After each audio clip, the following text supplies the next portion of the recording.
तो स्टार्ट करते हैं। बेसिकली हम इस लेक्चर में ये देखेंगे कि आपकी डेटाबेस अप्रोच से पहले कौन सी अप्रोच आप यूज़ करते थे। आपकी डेटाबेस अप्रोच से पहले हम जो अप्रोच यूज़ करते थे वो फाइल बेस्ड सिस्टम अप्रोच थी। फाइल बेस्ड सिस्टम अप्रोच क्या थी? Early attempt to computerise the manual file system. ठीक है, जो पहली अटेम्प्ट की गई जो मैनुअल फाइल सिस्टम को कंप्यूटराइज करने के लिए। मैनुअल फाइल सिस्टम क्या है? जो रजिस्टर्स पे डेटा स्टोर होता था उसके लिए जो फर्स्ट कंप्यूटराइज एप्लीकेशन बनाई गई उसको फाइल बेस्ड सिस्टम कहते हैं।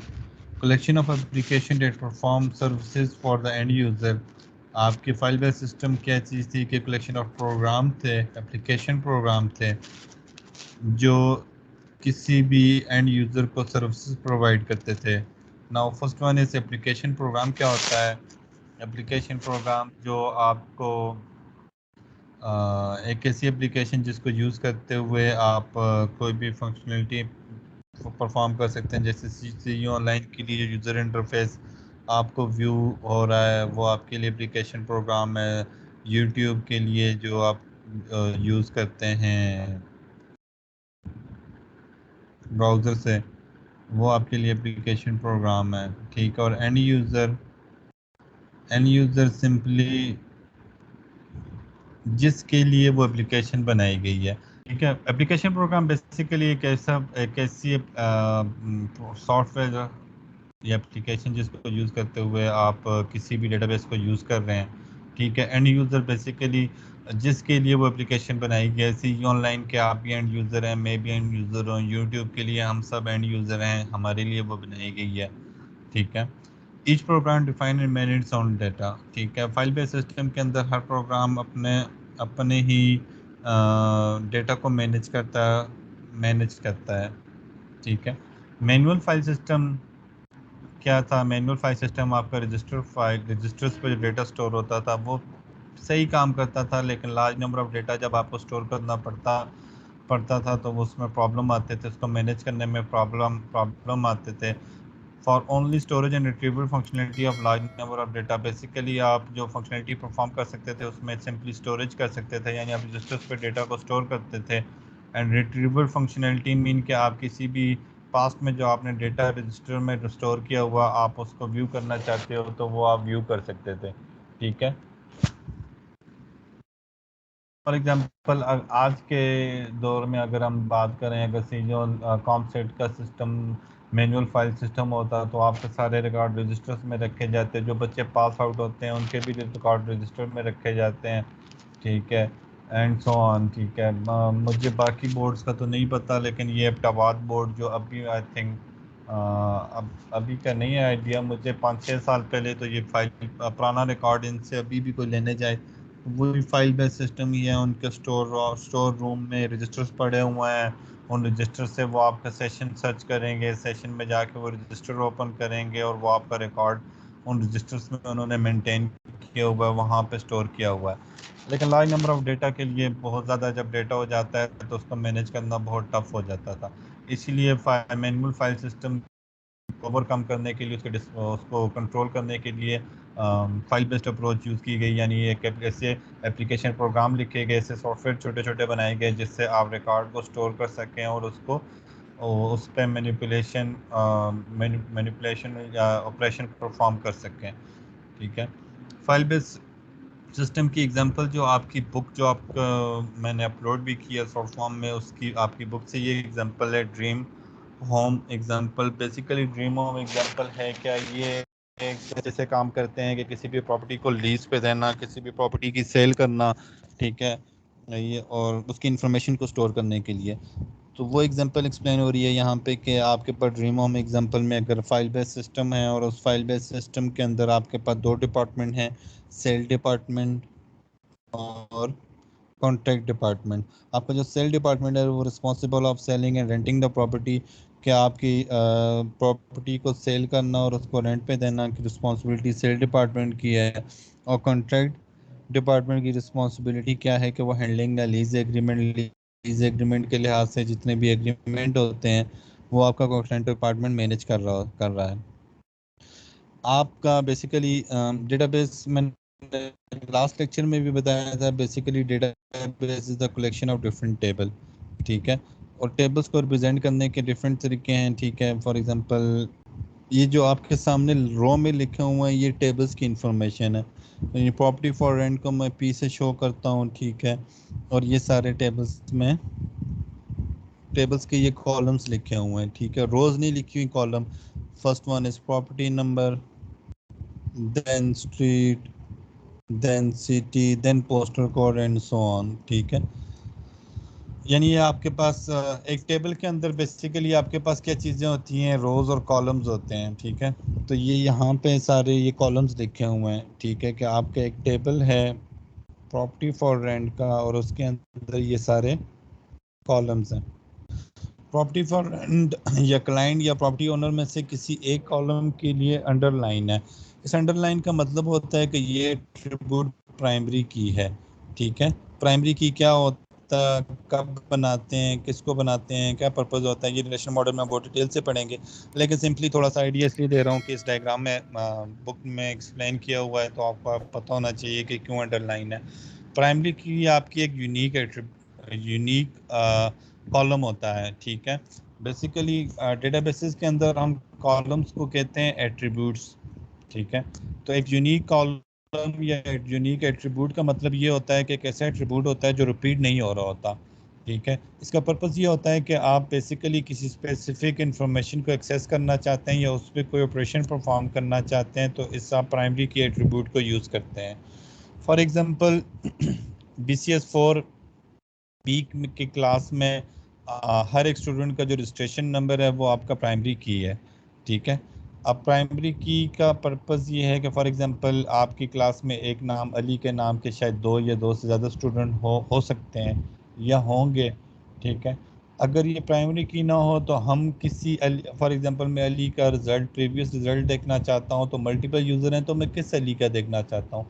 लेकिन रजिस्ट्रेशन नंबर एक यूनिक एट्रीब्यूट है, तो जब मैं जिस स्पेसिफिक अली का रिजल्ट देखना चाहता हूँ तो उस एट्रीब्यूट को यूज़ करूँगा तो वो स्पेसिफिकली उसी पर्सन का मुझे रिजल्ट दिखाएगा, ठीक है। तो हर टेबल के अंदर प्राइमरी की होती है वो यूनिक होती है, यानी आपका रजिस्ट्रेशन नंबर आपसे पहले भी किसी को नहीं मिला और आपके बाद भी किसी को नहीं मिलेगा, वो आपका ही है। आप पास्ट में भी, जो पास आउट होने के बाद भी जब भी अपना रिकॉर्ड लेने के लिए यूनिवर्सिटी आएंगे तो ये एट्रीब्यूट्स को यूज़ करते हुए आपका रिकॉर्ड सर्च किया जा सकता है, ठीक है। CNIC नंबर प्राइमरी की है जो आपका नेशनल आइडेंटिटी नंबर है, ठीक है। यूनिक है, आप वाला नंबर पूरे पाकिस्तान में किसी और को नहीं दिया जाता, वो आपका ही होता है। तो मोस्ट यूनिकनेस की प्रॉपर्टी होती है इस एट्रीब्यूट के अंदर। तो एग्जाम्पल के तरफ वापस आते हैं। सेल डिपार्टमेंट बेसिकली आपका सेल डिपार्टमेंट से रिलेटेड इंफॉर्मेशन को स्टोर करेगा और उसमें 3 टेबल्स हैं आपके, प्रॉपर्टी फॉर रेंट, क्लाइंट और प्राइवेट ओनर, ठीक है। और इन तीनों टेबल्स के अंदर जो कॉलम्स हैं, ठीक है, वो प्रॉपर्टी फॉर रेंट के अंदर property number, street, city, postal code, type, room, rent, owner number. And client के अंदर client number, first name, last name, telephone number, property type and maximum rent, ठीक है। सिमिलरली प्राइवेट ओनर के columns mention किए हुए हैं। ये इन tables को फिजिकली जो जिस फॉर्म में आप टेबल्स देखते हैं कि फॉर एग्जांपल ये प्रॉपर्टी नंबर, स्ट्रीट, ये वो कॉलम्स थे, ठीक है, और उनके अंदर ये डेटा स्टोर हुआ है इन 3 इमेजेस में, उसमें टेबल्स में डेटा स्टोर किया हुआ है। सिमिलरली कॉन्ट्रैक्ट डिपार्टमेंट के अंदर आपके पास जो टेबल्स थे, लीज, प्रॉपर्टी फॉर रेंट और क्लाइंट, ठीक है, और उनके अंदर ये उन टेबल्स के अंदर ये कॉलम स्टोर किए हुए थे। अब आपके पास बेसिकली जो आपके पास फाइल बेस्ड अप्रोच होती है वो हर एप्लीकेशन जो होती है वो सिर्फ अपने ही डेटा को मैनेज कर सकती है, ठीक है। यानी सेल डिपार्टमेंट को कॉन्ट्रैक्ट डिपार्टमेंट की इंफॉर्मेशन का नहीं पता था और कॉन्ट्रैक्ट डिपार्टमेंट को सेल डिपार्टमेंट के डेटा का नहीं पता क्या था कि उसने कौन सा डेटा स्टोर किया हुआ है, ठीक है। और हर एप्लीकेशन सिर्फ अपने ही डेटा को एक्सेस कर सकती है और अपने ही डेटा को मैनेज कर सकती है। यानी सिंपली आपके पास सेल डिपार्टमेंट का एक अलहदा डेटाबेस बना हुआ है जिसके अंदर 3 टेबल हैं। First one is property for rent, second one is client, and third one is private owner. और सिमिलरली कॉन्ट्रैक्ट डिपार्टमेंट के लिए भी आपके पास एक एप्लीकेशन है जिसमें आपने उसका डेटाबेस बनाया हुआ है कॉन्ट्रैक्ट डिपार्टमेंट, और उसके भी 3 टेबल्स हैं. First one is property for rent, then client, और third one is I think lease का टेबल था.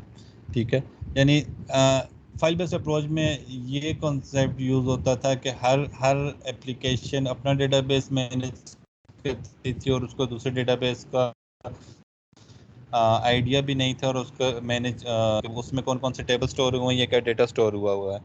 ठीक है, और उसको मैनेज कर रहे थे. यानी कॉमसेट सिस्टम अगर इस टाइम पे फाइल बेस्ड अप्रोच पे काम कर रहा होता, तो फाइल बेस्ड अप्रोच का ये मतलब था कि आपके डिपार्टमेंट के अंदर जो आपका डेटा स्टोर हो रहा है वो डिपार्टमेंट के ही अंदर एक्सेस, यानी उसको डिपार्टमेंट ही एक्सेस कर पाता.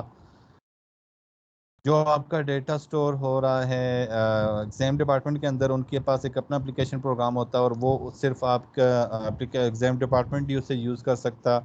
इसी तरह रजिस्ट्रेशन डिपार्टमेंट सिर्फ अपना एप्लीकेशन प्रोग्राम एक यूज़ कर रहा होता और सिर्फ उसी को एक्सेस कर रहा होता. सारे डिपार्टमेंट, कॉस्ट डिपार्टमेंट एक दूसरे की इंफॉर्मेशन को एक्सेस नहीं कर पाते हैं. फॉर एग्जांपल देखते हैं, फॉर एग्जांपल आपके पास एक लाइब्रेरी मैनेजमेंट सिस्टम है. लाइब्रेरी मैनेजमेंट सिस्टम का आपने एप्लीकेशन प्रोग्राम बनाया हुआ और उसका रिकॉर्ड रिलेटेड डेटा आपने यहाँ लाइब्रेरी के डेटाबेस में स्टोर किया हुआ है. ठीक है. सेकंड वन इज एग्जामिनेशन का है. एग्जामिनेशन के अंदर डेटाबेस स्टोर किया हुआ है. And then registration. लाइब्रेरी को एग्जामिनेशन के डेटे का नहीं पता कि कौन सा डेटा स्टोर हुआ हुआ है, किस तरह हुआ है, और एग्जामिनेशन को रजिस्ट्रेशन का नहीं पता. ये आपस में क्रॉस एक दूसरे के डेटा को एक्सेस ही नहीं कर सकते थे. ठीक है. उसके बहुत से ड्रॉबैक्स थे. For example data duplication, data independency का प्रॉब्लम, डेटा इनकंसिस्टेंसी का प्रॉब्लम, कंकरेंसी कंट्रोल का प्रॉब्लम. डेटा डुप्लीकेशन का क्या मतलब है कि आपके फॉर एग्जांपल लाइब्रेरी में आप स्टूडेंट का डेटा अलग स्टोर करते थे, एग्जामिनेशन में भी आप दोबारा स्टूडेंट का डेटा स्टोर करते, और रजिस्ट्रेशन में भी आप दोबारा स्टूडेंट का डेटा स्टोर करते. पिछली एग्जांपल में भी आप प्रॉपर्टी फॉर रेंट और क्लाइंट कॉन्ट्रैक्ट डिपार्टमेंट के अंदर भी आपके पास डेटा स्टोर हो रहा है, और सेल डिपार्टमेंट में भी क्लाइंट और प्रॉपर्टी फॉर रेंट का डेटा स्टोर हो रहा है. यानी डेटा डुप्लीकेशन, आप एक ही तरह के डेटा को डिफरेंट एप्लीकेशन में बार बार यूज़ कर रहे हैं, स्टोर कर रहे हैं, तो आप स्पेस को ज़ाया कर रहे हैं. ठीक है. डेटाबेसिस के अंदर जब डेटाबेसिस नहीं, जब डुप्लीकेटेड डेटा आपके पास होता है, तो डुप्लीकेटेड डेटा से आपको बहुत से प्रॉब्लम्स फेस करने पड़ते हैं. जैसे डेटा इनकंसिस्टेंसी, कि आपने अगर किसी डेटा में कोई चेंज लानी है तो आपको हर एप्लीकेशन में जाके इंडिविजुअली चेंज करना पड़ता, क्योंकि एक एप्लीकेशन दूसरी एप्लीकेशन के डेटा को एक्सेस ही नहीं कर सकती थी. यहाँ तक किसी को प्रॉब्लम? No sir. टेबल्स को रिप्रेजेंट करने का, एक तो पिछली एग्जांपल में हमने देखा कि हमने एक रो में फॉर एग्जांपल सारे कॉलम्स लिख दिए. दूसरा तरीका ये है कि सबसे पहले आपके यहाँ पे ये देखें टेबल का नाम है और देन उसके कॉलम्स की इंफॉर्मेशन है. ठीक है. समटाइम कुछ 1-2 लेक्चर के बाद ना मैं कॉलम्स को एट्रीब्यूट कहने लग जाऊँगा. तो बेसिकली डेटाबेसिस के अंदर कॉलम्स को एट्रीब्यूट कहा जाता है. ठीक है. तो column and attribute are same. Relation model हम जब पढ़ेंगे तो हम ये पढ़ेंगे कि कॉलम्स होते क्या हैं और उनको एट्रीब्यूट क्या होते हैं और उन्हें कैसे डिफाइन किया जाता है. तो बेसिकली डेटाबेसेस के अंदर कॉलम को एट्रीब्यूट कहा जाता है. ठीक है. तो हर टेबल के अंदर कॉलम्स होते हैं, यानी एट्रीब्यूट्स होते हैं, उनको ऐसे भी मेंशन किया जा सकता है. ये एग्जामिनेशन का टेबल और रजिस्ट्रेशन का टेबल, ये डिफरेंट रिप्रेजेंटेशन है, उसमें कोई फ़र्क नहीं पड़ता, आप उस तरह लिखें या इस तरह लिखें. ठीक है।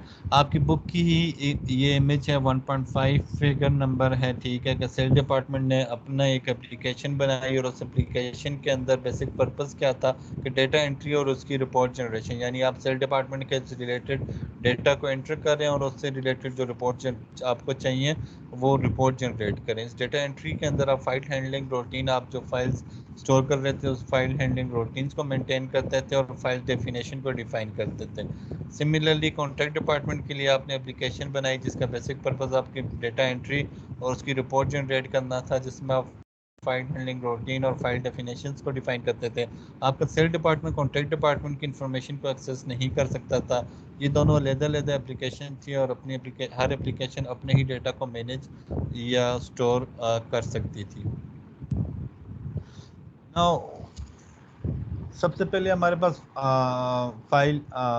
मैनुअल फाइल सिस्टम था। मैनुअल फाइल सिस्टम जो होता है आपका in the form of registers पे जो आप डेटा स्टोर करते हैं, ठीक है, उसे कहा जाता है।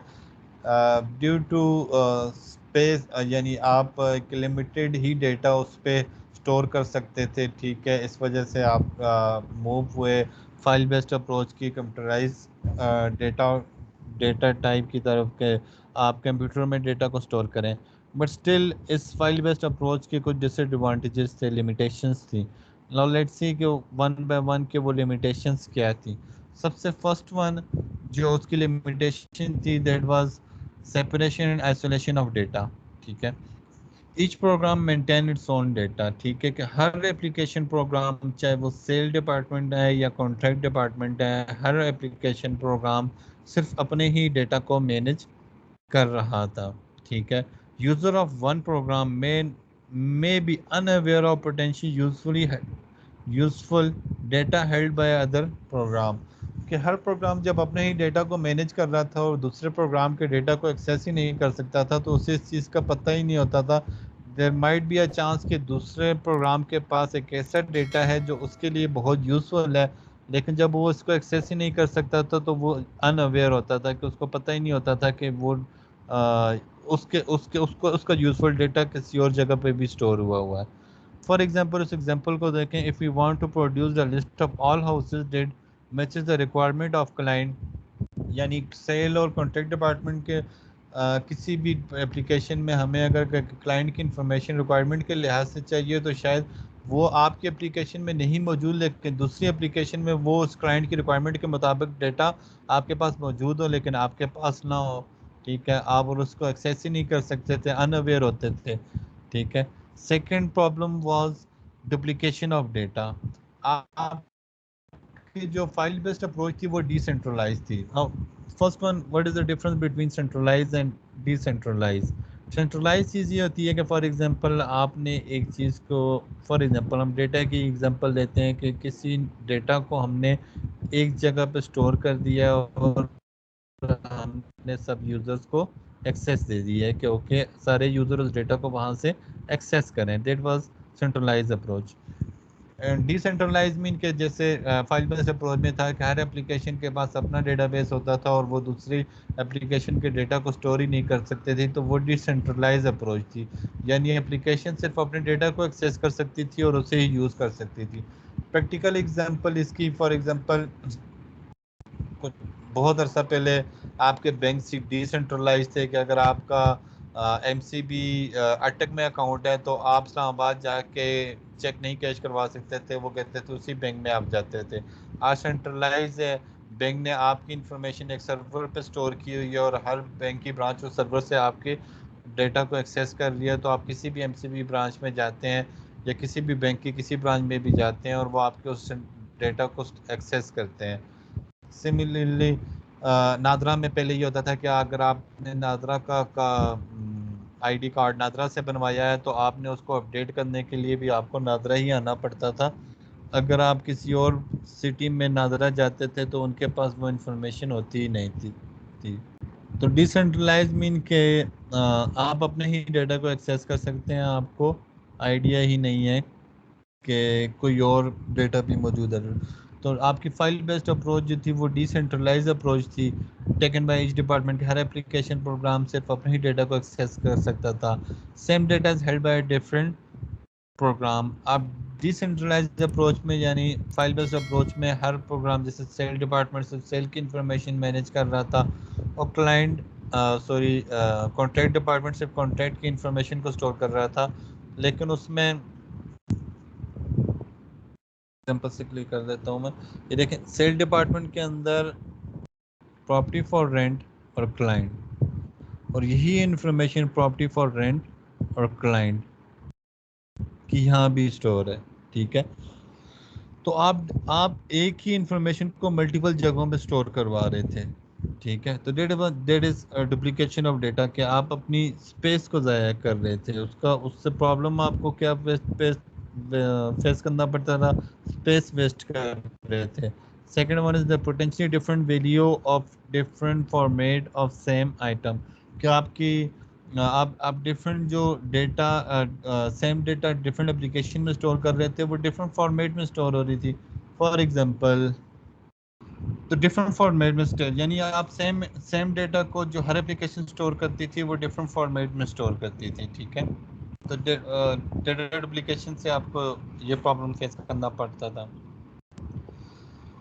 Next one is data independence. Data independence mean के file structure defined in the program code. आपका जो फाइल बेस्ड अप्रोच थी, हर एप्लीकेशन अपने डेटा को मैनेज करती थी, तो आप हर एप्लीकेशन के लिए लिहाज से जो भी डेटा स्टोर करते थे उसका फाइल स्ट्रक्चर डिफाइन करते थे। ठीक है, आपने ऊप के कोर्स में भी आपने प्रोग्राम बनाए होंगे, तो उस प्रोग्राम के अंदर फॉर एग्जांपल आप स्टूडेंट की इंफॉर्मेशन स्टोर करना चाहते हैं, तो उसकी रजिस्ट्रेशन नंबर, उसकी क्या डेटा टाइप होगी, नेम क्या डेटा टाइप होगी, एज क्या डेटा टाइप होगी, सेक्शन, ग्रेड्स, उसकी डेटा टाइप डिफाइन की, फिर कहाँ पे जाके स्टोर करना है, कितने टेबल्स बनाने हैं। ठीक है, ये सारी इन्फॉर्मेशन आपने डिफाइन की थी। तो फाइल स्ट्रक्चर जो आप डिफाइन करते थे वो आप हर एप्लीकेशन अपने प्रोग्राम कोड के अंदर उसे डिफाइन करती थी।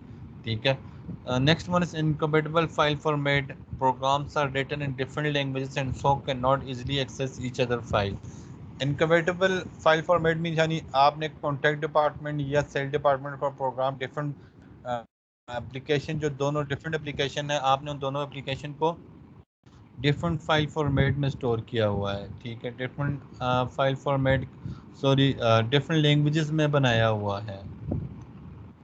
ठीक है, एक को आपने फॉर एग्जांपल जावा में बनाया, दूसरे को पीएचपी में बनाया। ठीक है, तो हर प्रोग्राम के एक अपने ही डेटा को एक्सेस कर सकते थे और शेयरिंग डेटा नहीं कर सकते, तो इसलिए हर प्रोग्राम का डिफरेंट लैंग्वेजेस में बनाए जाते थे और उनके आपस में अगर कम्युनिकेशन करवाई जाए यूजिंग नेटवर्क तो वो ज़रा टफ होता था उनके कम्युनिकेशन करवाना।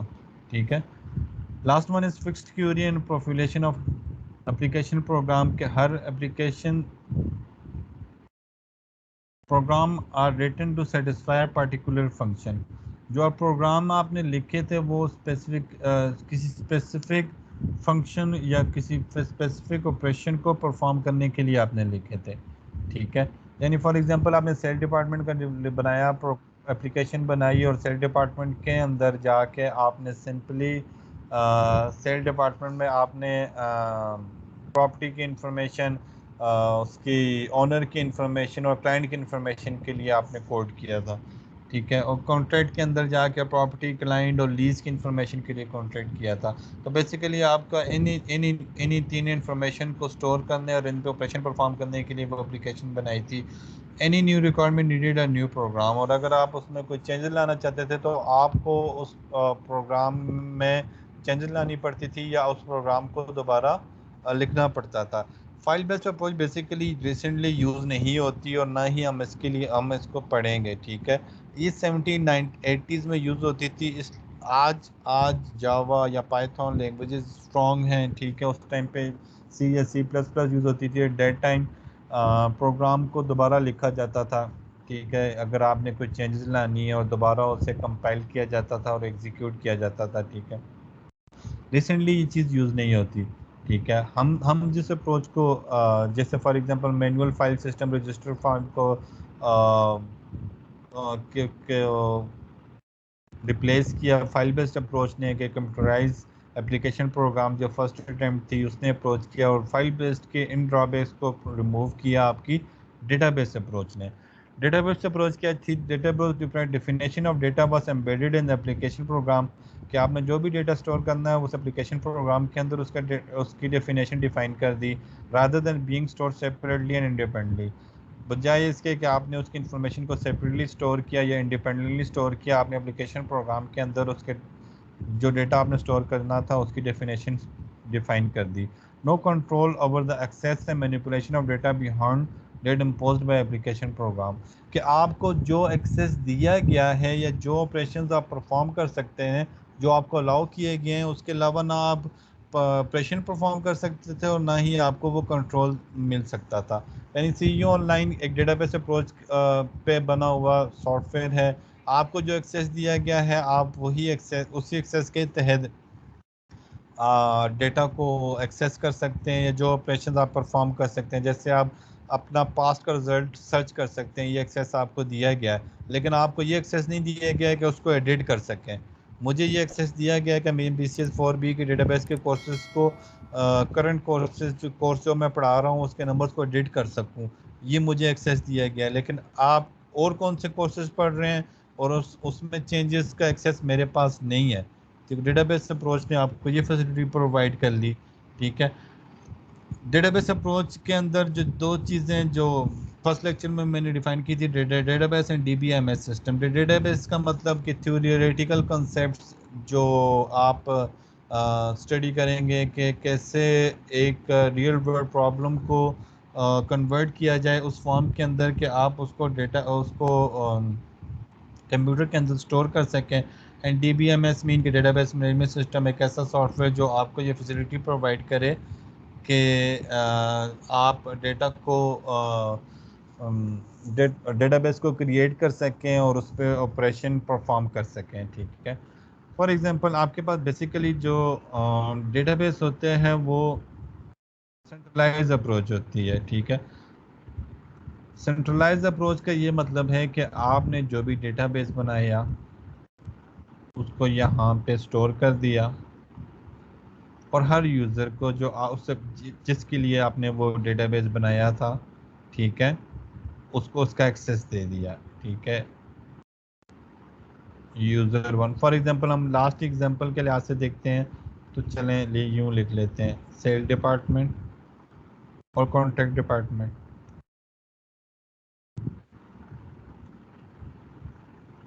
ठीक है, अब आपने एक डेटाबेस बनाया। अब उस डेटाबेस में पहले आपने क्या किया हुआ था कि फाइल बेस्ड अप्रोच के अंदर के आपने इसमें property for rent,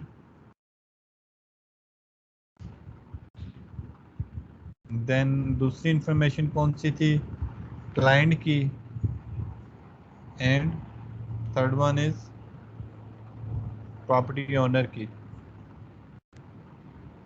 contract department के अंदर प्रॉपर्टी फॉर रेंट, क्लाइंट और लीज की इंफॉर्मेशन। यानी इन दोनों एप्लीकेशन प्रोग्राम के अंदर आपने तीन तीन टेबल्स बनाए थे और इन तीन टेबल्स को आप स्टोर कर रहे थे, और हर एक डेटाबेस के लिए आपने एक एप्लीकेशन बनाई थी जिसको मैं फॉर एग्जांपल F1 कह देता हूँ और दूसरे को मैं कह देता हूँ F2। ठीक है, ठीक है, और उसमें सेल डिपार्टमेंट कॉन्टैक्ट डिपार्टमेंट की इंफॉर्मेशन को यूज़ नहीं कर सकता था, कॉन्टैक्ट डिपार्टमेंट सेल डिपार्टमेंट की एप्लीकेशन को यूज़ नहीं कर सकता था। नाउ डेटाबेस अप्रोच ने क्या किया कि उसने एक ही डेटाबेस बनाया और एक एप्लीकेशन बनाई। बेसिकली एप्लीकेशन प्रोग्राम बेसिकली आपको ये फैसिलिटी प्रोवाइड करता है कि आप डेटाबेस के साथ ग्राफिकली इंटरेक्ट कर सकें। ठीक है, तो आपने सिंपली एक डेटाबेस बना दिया, ठीक है, और उस डेटाबेस को सेंट्रलाइज कर दिया। ठीक है, अब आपको कितने टेबल चाहिए? ठीक है, सबसे पहले आपको चाहिए प्रॉपर्टी फॉर रेंट का, देन आपको क्लाइंट का चाहिए, देन प्रॉपर्टी ओनर का चाहिए, और देन लीज का चाहिए। ठीक है, यानी आपको 6 टेबल नहीं चाहिए, अब आपको 4 टेबल चाहिए। अब 2 टेबल कौन से कम हो गए? एक ये प्रॉपर्टी ओनर का टेबल कम हो गया, क्यों? आपने अब प्रॉपर्टी ओनर का टेबल को सेंट्रलाइज स्पेस में स्टोर कर लिया है और उस एप्लीकेशन के थ्रू से एक्सेस कर रहे हैं। दूसरा क्लाइंट का एक काम हो जाएगा, क्योंकि क्लाइंट भी आपको एक ही टाइम स्टोर करना पड़ेगा। ठीक है, क्योंकि सेंट्रलाइज का मतलब ये होता है कि आपने डेटा को एक जगह पे स्टोर किया और डिफरेंट यूजर को उसका एक्सेस दे दिया, ठीक है। अब इनके हर एक जो प्रॉब्लम थे फाइल बेस्ड अप्रोच के लिहाज से, उसके लिहाज से डिस्कस करते हैं कि क्या हमारे प्रॉब्लम सॉल्व हो रहे हैं, ठीक है। सबसे पहला प्रॉब्लम जो हमें फेस करना पड़ रहा है, separation and isolation of data, each program maintain its own set of data. तो अब तो वो प्रॉब्लम है ही नहीं, ईच प्रोग्राम है ही हमारे पास एक एप्लीकेशन प्रोग्राम, ठीक है, और उसमें जो डेटा स्टोर हो रहा है वो एक सेंट्रलाइज प्लेस पे हो रहा है। User of one program may be unaware of the potential use for data held by other program. ये प्रॉब्लम भी हमारा नहीं रहेगा, क्योंकि हमने तो एक ही जगह पे डेटा स्टोर किया हुआ और वहीं से सारे एक्सेस कर रहे हैं। तो जो डेटा आपके पास स्टोर है वो हर यूजर एक्सेस कर सकता है, यानी सेल डिपार्टमेंट भी कर सकता है और कॉन्टैक्ट डिपार्टमेंट भी कर सकता है। डुप्लीकेशन ऑफ डेटा को देखें, डिसेंट्रलाइज अप्रोच, हमने तो अब डेटाबेस तो सेंट्रलाइज अप्रोच है, डिसेंट्रलाइज अप्रोच है ही नहीं, ठीक है। और आप डेटा का फॉर्मेट एक ही तरह का यूज़ करेंगे, ठीक है, जिस तरह का फॉर एग्जांपल एक ही फॉर्मेट में सारे डेटा को स्टोर करेंगे, और वेस्टेज ऑफ स्पेस आपकी कंट्रोल हो जाएगी, क्योंकि आपने डुप्लीकेटेड डेटा आपके पास नहीं होगा। Data independence, file structure defined in the program code. अब भी आपने एप्लीकेशन में जो प्रोग्राम कोड में फाइल स्ट्रक्चर डिफाइन करेंगे वो एक ही दफ़ा करेंगे। हर फाइल बेस्ड अप्रोच में आप हर एप्लीकेशन के लिए लेदा करते थे, अब आपकी डेटाबेस अप्रोच के अंदर एक ही एप्लीकेशन बनेगी और उसी के अंदर आप सारा स्ट्रक्चर डिफाइन करेंगे। ये प्रॉब्लम भी रिकवर हो जाएगा। इनकम्पैटिबल फाइल फॉर्मेट, इनकम्पैटिबिलिटी का प्रॉब्लम इसलिए सॉल्व हो जाएगा, जब आपने बनाई ही एक एप्लीकेशन है तो उसको किसी एक ही लैंग्वेज में बनाएंगे ना, ठीक है, तो उसको मल्टीपल लैंग्वेजेस में तो नहीं बनाएंगे। जब एक ही लैंग्वेज में, जैसे सी ऑनलाइन एक लैंग्वेज में बनी हुई है, आप सब और मैं यूज़ कर रहे हैं, ठीक है, ये प्रॉब्लम भी सॉल्व हो जाएगा। Fix query and proliferation application program, fix query यानी अब डीबीएमएस यानी डेटाबेस मैनेजमेंट सिस्टम जो इस टाइम पे हम यूज़ कर रहे हैं वो इतने फ्लेक्सिबिलिटी हमें प्रोवाइड करते हैं कि अगर हम कोई चेंज लाना चाहते हैं तो हमें जाके सारे डेटाबेस को या एप्लीकेशन प्रोग्राम को चेंज करने की ज़रूरत नहीं है। स्पेसिफिकली जो इन्फॉर्मेशन हम ऐड करना चाहते हैं या रिमूव करना चाहते हैं वो हम इजीली कर सकते हैं, पूरी एप्लीकेशन को चेंज करने की ज़रूरत हमें नहीं पड़ेगी। फाइल बेस्ड अप्रोच के लिहाज से मैंने वन बाय वन उन लिमिटेशन को भी डिस्कस किया कि वो अप्रोच ये सारे प्रॉब्लम्स को सॉल्व कर रही है।